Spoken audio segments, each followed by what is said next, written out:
আচ্ছা, প্রথম কোশ্চেনটা হচ্ছে মাইটোসিস কোষ বিভাজনের কোন দশায় সুপার কয়েলিং ঘটতে দেখা যায়?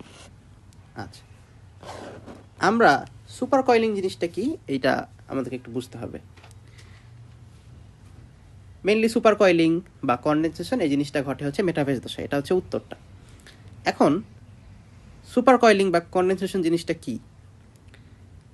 মেটাফেজ দশায়, মাইটোসিসের মেটাফেজ দশায় ক্রোমাটিডগুলা অনেক বেশি খাটো থাকে, স্পষ্ট থাকে এবং মোটা থাকে।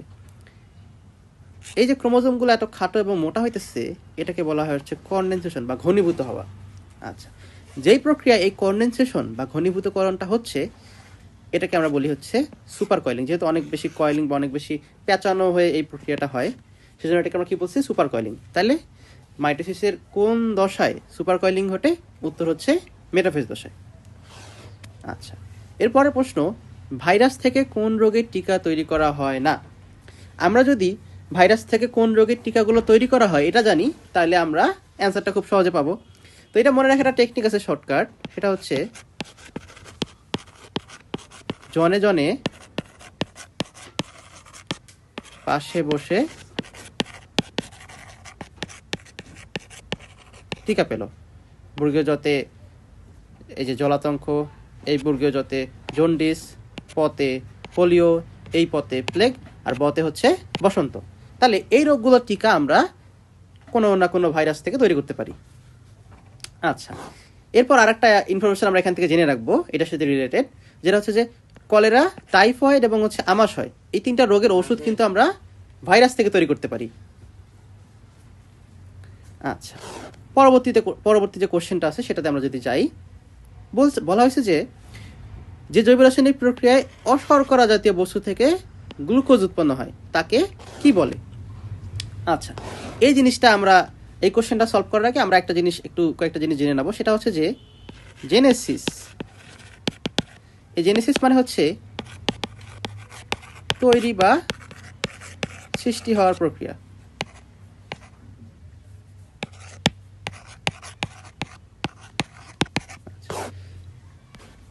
নিও মানে হচ্ছে নতুন।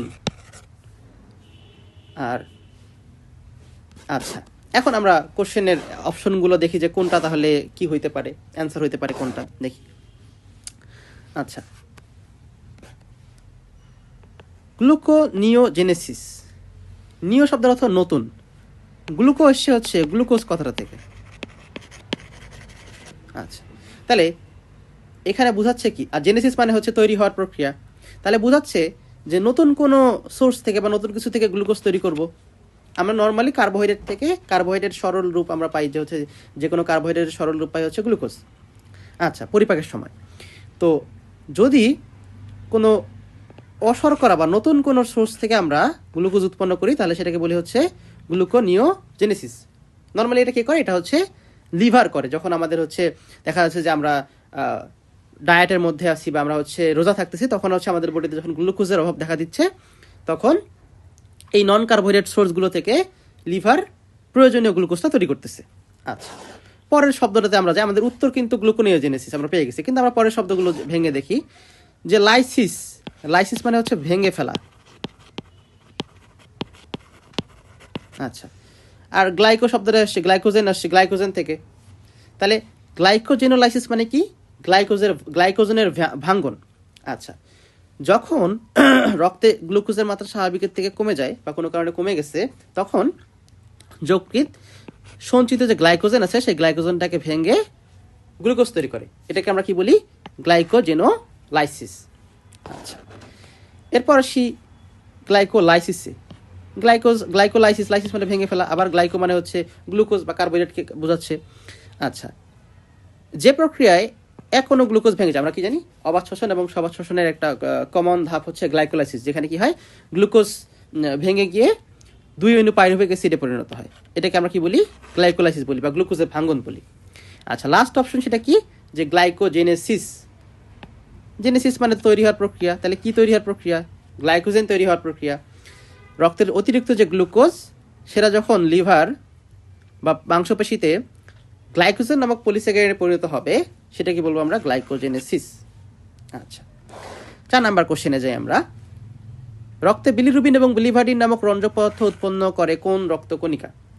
আমরা রক্তকণিকাগুলো জানি, যেটা কি কি আছে আমাদের, এটা মনে রাখার টেকনিক আছে, সেটা হচ্ছে ইএলটি। ইএলটি কি? Erythrocyte, leucocyte, thrombocyte.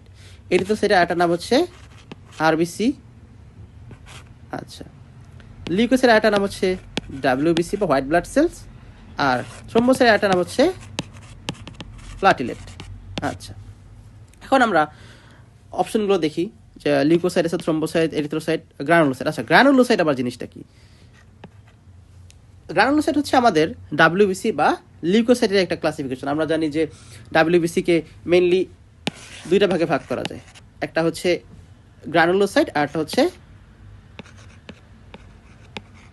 অ্যাগ্রানুলোসাইট, অর্থাৎ দানাদার এবং অদানাদার শ্বেত রক্তকণিকা। আচ্ছা, এখন আমরা জানি যে আরবিসি বা এরিথ্রোসাইট, এদের আয়ুষ্কাল হচ্ছে 120 দিন। এরা 120 দিন পর যকৃৎ, প্লীহা, অস্থিমজ্জায় যে ম্যাক্রোফেজ সেল আছে, ম্যাক্রোফেজ সেলের ক্রিয়ায় ভেঙে গিয়ে হিম এবং গ্লোবিন তৈরি করে। আমরা জানি হিম হচ্ছে একটা আয়রন গঠিত অংশ, যেখান থেকে আয়রনটা সরে গেলে এর বাকি অংশ বিলিভার্ডিন নামক সবুজ রঞ্জকে পরিণত হয়, আর এই বিলিভার্ডিনটা পরবর্তীতে বিলিরুবিনে পরিণত হয়। আচ্ছা, আর গ্লোবিন অংশ হচ্ছে প্রোটিন। তাহলে এটা ছিল এই অংশের ব্যাখ্যা।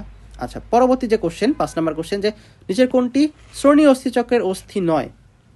শ্রোণীয় অস্থিচক্রের অস্থি আমরা জানি কি, যে ইলিয়াম, ইসচিয়াম, পিউবিস। বাংলায় লিখলে এখানে কোনো এই কোশ্চেনের সমস্যা হওয়ার কথা ছিল না শিক্ষার্থীদের, কিন্তু যখন আমরা ইংলিশে অপশনগুলো দিয়েছি দেখে গেছে যে ইলিয়াম এবং ইলিয়াম, এখানে কিন্তু একটা কনফিউশন হয় যে তাহলে কোনটা শ্রোণীয় অস্থিচক্র বা পেলভিক গার্ডেলের বোনস নয়।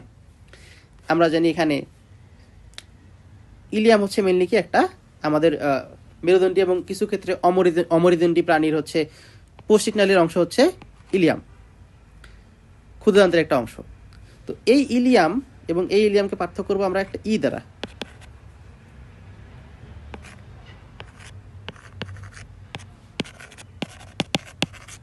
এখানে আই, এখানে ই। ই মানে কি? ইট না? ইট মানে খাওয়া দাওয়া। সেই খাওয়া দাওয়া কিসের সাথে জড়িত? পৌষ্টিক নালীর সাথে জড়িত। তাহলে এই ইলিয়াম হচ্ছে আমাদের পৌষ্টিকতন্ত্রের একটা অংশ, শ্রোণী অস্থিচক্রের কোনো বোন নয়।